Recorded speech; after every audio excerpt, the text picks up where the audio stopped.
bone.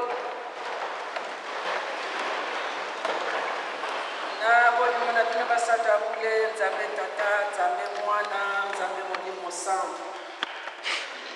Tata nzambe, kolo Yesu, Papa Simon Kimbangu Kiangali Mwanda Velela. Mama Mwilu Marikia Wangazita na Kimbo Vela. Ya motikete bakomo na bino banzambe ekumisama.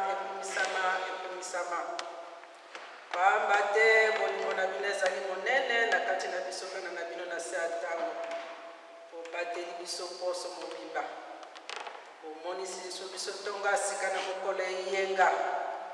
Mokolo na sango na kati ya poso. Papa. Liloba nzambe tikalaka mobeko. Opesa biso mokolo lokola libula papa. Olobi na biso botika ngo ezala pona nga nzambe na bino. Moko te asala mosala tonini na kati ya libota na ye. Bandako nzambe fungwa mibanda tongo. Pote mwana na mwana akende buka zongiso matondi. Topesi yo matondi lisusu akoneka. Pamba te olongoli moko na kati ya ndako na ye okomisi biso na paroisse ya Lyon. Papa. Ndeko tosengi limbisa mapunga na biso po tokolela na biso eyokane pa na yo. Moka yi akufukami abeleli yo nzambe. Tototi yo tosengi mato ya molimo. Tosengi kimia.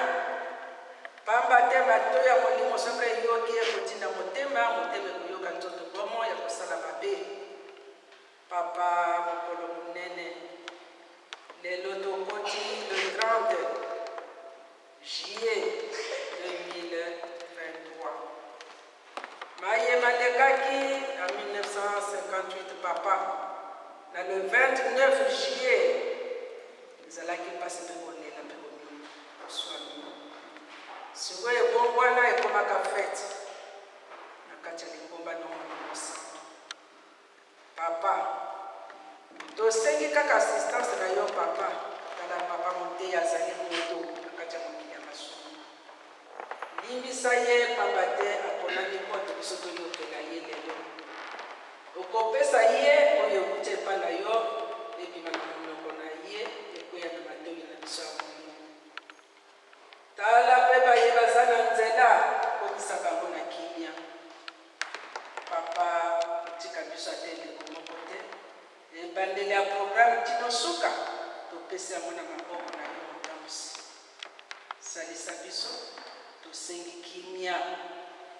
Kimia papa mokili mobimba bato bazoluka ezali kobuta epa na yo na nkamba Yerusalemu. Kimia papa na mikili misato. Kimia na lingomba na molimo santo. Kimia na nkamba Yerusalemu bakoti mpe bavandi mpe babimi. Papa mfuma mbanza mokolo nkamba Yerusalemu. Tosengi. Ono tozangi kosenga. Kanisela kaka mwana na mwana. Mawana bino mpe molimo na bino etambusa biso. Na kombo atata mwana mpe molimo santo. Amen. Amen.